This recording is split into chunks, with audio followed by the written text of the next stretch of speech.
안녕하십니까.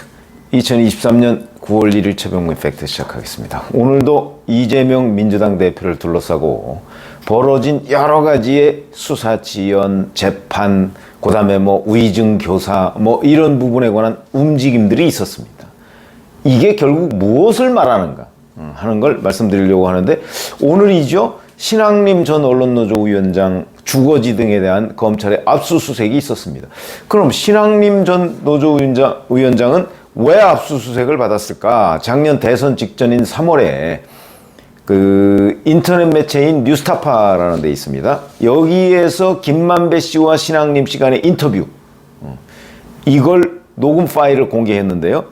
이게 녹음된 시점은 2021년 9월입니다. 그러니까 대장동 수사가 시작되기 직전 상황입니다. 9월 한 15일쯤 되는 걸로 이렇게 기억을 하는데, 이때 내용이 뭐냐면 2011년 부산저축은행 수사 당시에 김만배 씨가 윤석열 당시 대검 중수 이과장을 상대로 대출 브로커인 조우영 씨에 대한 검찰 수사를 봐달라고 부탁했다. 근데 그 중간 매개자가 박영수 전 특검이었다. 이런 얘기거든요.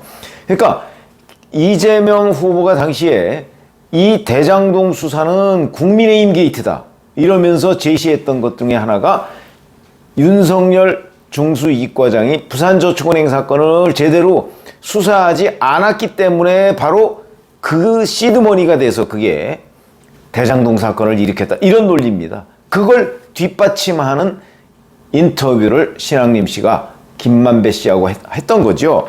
그런데 문제는 그 조우영이라는 사람이 그 수사 당시에 난 윤석열 검사 만난 적이 없어요.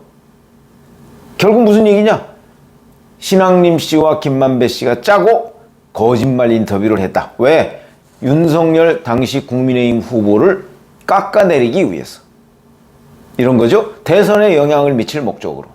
자, 이렇게 되다 보니까 신학림 씨는 그러면 그냥 친구 사이여서 해줬느냐? 그건 아니고 거기에 억대의 뒷돈을 받았다는 혐의가 있다고 합니다.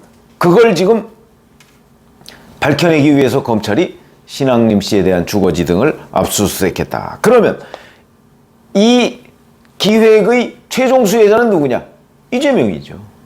그렇죠? 이재명 후보 살리기, 이재명 구하기를 위해서 김만배와 신학림이, 특히 그 중에 김만배가 수억 원을 이제 쓴 것으로 보입니다. 이 거짓 인터뷰를 만들어내려고. 그 최종 수혜자가 이재명 후보였다 하는 거 하나. 그 다음에 이재명 대표, 이 사람이 직접 위증 교사를 한 혐의도 지금 수사를 받고 있습니다.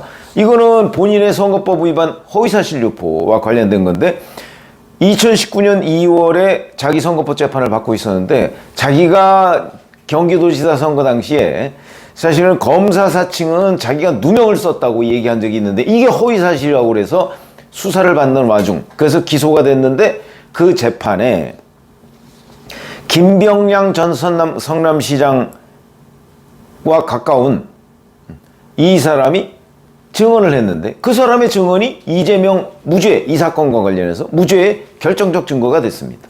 이 사람이 뭐라고 증언을 했냐면, 김병량 전 시장 측에서 이재명을 검사 사칭의 주범으로 몰기 위해서 PD 고소는 취하하자는 의견까지 있었다, 이렇게 얘기를 하는 바람에, 그러면 결국 이재명은 이 검사 사칭 사건에 사실 그냥 조연 정도에 불과했는데, 이 사람을 주연으로 만들려고 음모를 꾸며서 이재명이 희생됐다는 식으로 증언을 해줬는데, 이 증언도 또 이재명 변호인 측이 이 증언자를 위증하도록 시킨 거다, 이런 거거든요. 그래서 이것도 그러면 뭐냐? 결국 이재명 구하기 아니었느냐? 그러면 이재명 당시 2019년이면 경기도지사 때인데, 이재명 경기도지사가 모르게 변호인이 이런 위증 교사를 했을까? 그럴 리가 없죠. 그럴 리가 없습니다. 그렇기 때문에 이것도 결국 이재명 구하기 위증 교사다, 이런 거고요. 그 다음에 오늘 또 이홍우 경기도시장상권진흥원장 이 사람에 대한 구속영장 실질심사가 있었습니다. 이제 구속 여부가 결정이 되겠죠.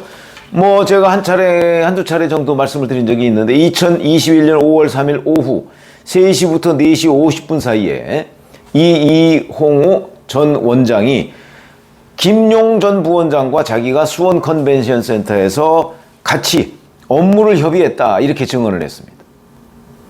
이게 왜 중요하냐? 요 시간에 검찰은 김용이 유동규의 사무실에서 1억 원을 받아 나왔다 이렇게 얘기를 했거든요. 그런데 수원 컨벤션 센터하고 유동규의 분당 사무실하고 거리가 꽤 있기 때문에 이 두 가지는 양립할 수가 없습니다. 결국 김용이 돈을 안 받았다는 알리바이를 이홍우 전 원장이 법정에서 증언을 해준 거죠. 그러면서 자기 휴대전화 캘린더에 그 약속 날짜 찍힌 것까지 제시를 했는데 문제는 판사가 그래요. 그러면 그 휴대전화 제출할 수 있습니까? 그러니까 할 수 있습니다. 이렇게 얘기를 해서 판사가 이런 경우 굉장히 드문 경우인데 판사가 압수수색 영장을 직접 발부합니다. 거기서. 그래서 검찰이 그 압수수색 영장을 들고 이홍우 전 원장이 지목하는 곳에 가봤더니 없습니다. 그 휴대전화가. 어떻게 된 거냐? 그러니까 잃어버렸다 이렇게 얘기합니다. 거짓말이죠. 그래서 또 여기서 딱 걸렸다 하는 거죠. 뿐만 아니고 검찰이 그 김용 전 부원장이 돌아다닌 곳에 USB 같은 걸 확보해서 이 사람이 여기에 있었다는 디지털 증거를 명확하게 제시하는 바람에 이홍우 전 원장의 위증 혐의가 딱 붙잡혔다는 거죠. 그럼 이 위증은 누구한테 부탁을 받았을까? 뭐 김용 전 부원장 아니겠어요? 부인하지만 김용 전 부원장은 부인하고 있습니다. 근데 오늘 영장실질심사를 지금 받았으니까 아마 오늘 밤이나 내일쯤에 구속 여부가 결정되겠죠? 판사를 희롱한 죄 구속 가능성이 높다고 봐야죠. 이건 누구를 위한 거냐? 1차적으로는 김용을 구하기 위해서 위증을 한 것이고, 자 크게 보면 이에 대한 최종적인 수혜자는 누구냐? 이재명 후보죠. 김용이 받은 돈은 유동규로부터 받은 돈 1억 원, 그 후에 추가로 또 받았지만 여튼 1억 원이 처음에 받았다는 돈입니다. 이 돈 1억 원은 이재명의 경선 자금으로 쓰인 겁니다. 그렇기 때문에 김용이 무죄를 받으면 이재명의 경선 자금에 대장동 일당의 돈이 들어가지 않았다. 이 얘기가 되는 거거든요. 그러니까 최종적으로는 이재명 구하기다. 역시 이것도 김용이라는 이재명의 최측근 재판에서 벌어진 일이지만 최종적인 수혜자는 이재명이다. 이렇게 얘기를 할 수가 있고, 그러면 이재명은 이거 몰랐을까? 모르지 않았을 거라고 보는 것이 상식이죠. 그게 상식입니다. 자, 또 하나.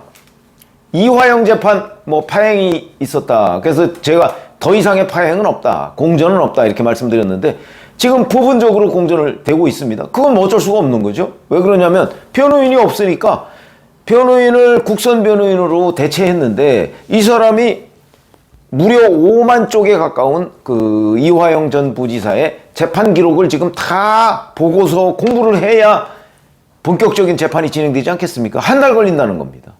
그러니까 한 달 정도는 부분적으로 파행이 될 수밖에 없다. 그러나 한 달 동안 아무 일도 못하는 건 아니다. 그런 점에서 제가 공전이 없다. 왜냐하면 다음 주에 지금 오늘이 이제 금요일이니까 다음 주 화요일 날 재판이 다시 있는데 이때 이제 사선 변호인을 만약에 이화영 전 부지사가 같이 데리고 나온다고 해도 재판부가 국선 변호인을 철회하지 않겠다. 이렇게 얘기를 했거든요. 공전을 막겠다는 거죠. 자, 그런데 이 재판 파행도 결국은 박찬대 최고위원이라는 사람이 이우일 경기 용인갑 지역위원장 직무대행 이화영 전 부지사의 40년직이라는 사람이거든요. 이 사람을 만난 거 다 시인했습니다. 그 날짜가 7월 13일입니다. 그리고 그 자리에서 이화영 전 부지사의 부인하고 박찬대 최고위원이 통화까지 했습니다. 뭘 위해서 했을까요? 회유죠, 회유. 이화영 전 부지사의 회유. 그 회유를 위해서 부인과 작전을 짰을 것이다 하는 건 우리가 충분히 짐작할 수 있죠. 박찬대 최고위원은 부인하지만.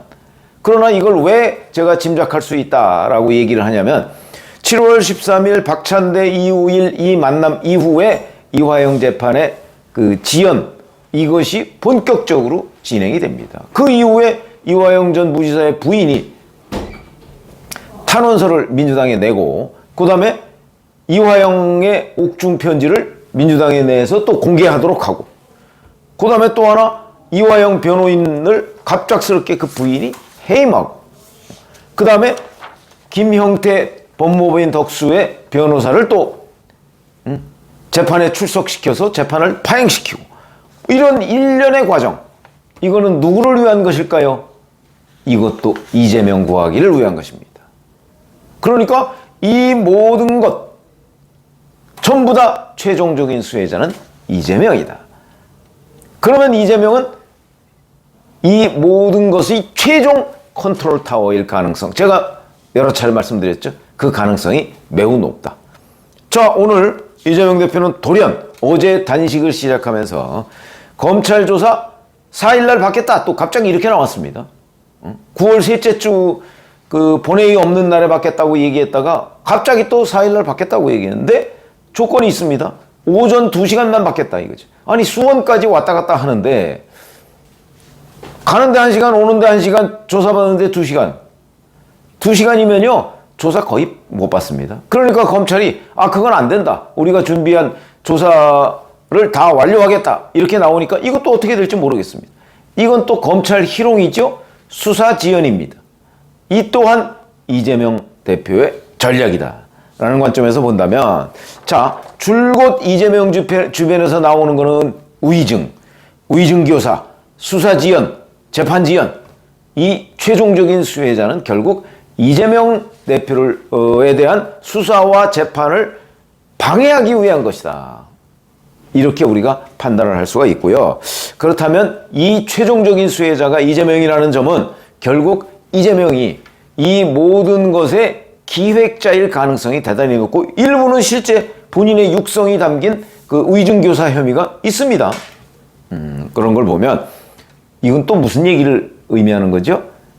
앞으로 9월에 구속영장이 청구될 가능성은 거의 없어 보입니다. 왜 그러냐면 4일날 2시간 이것도 좀 앞으로 어떻게 될지 두고 봐야 되지만 그리고서 말은 9월 셋째 주에 자기 조사받겠다고 얘기하지만 자 8월 31일 날부터 단식을 시작해 진짜 단식을 하는지는 모르겠습니다. 왜 그러냐면 이 생수를 마시는 거야 우리가 확인할 수 있으니까 그렇다 쳐도 그 텀블러가 거기 하나 놓여 있거든요.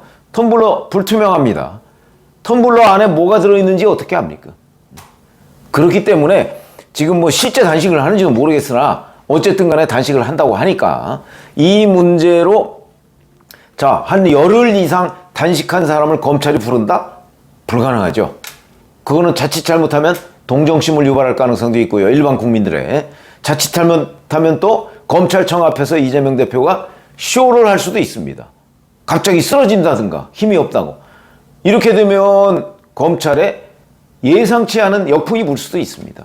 아마 검찰도 그렇기 때문에 안 부를 거래요. 차라리 병원에 입원시켜서 회복된 다음에 불러야 되니까 아마 이재명 대표에 대한 본격적인 조사는 10월이 돼야 가능할 것이다 라고 보고요. 그러면 일단 이재명 대표가 수사 지연의 일정 부분 성공을 한 셈입니다.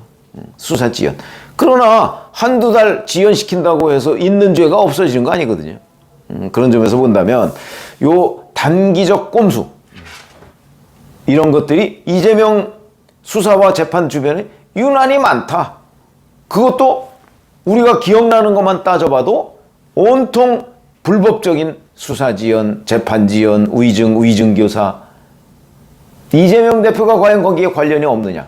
직접 관련이 있는 것도 드러난 게 있지만 저는 모두가 관련이 있을 것이다 라고 판단이 돼서 왜 이런 일들이 벌어지나?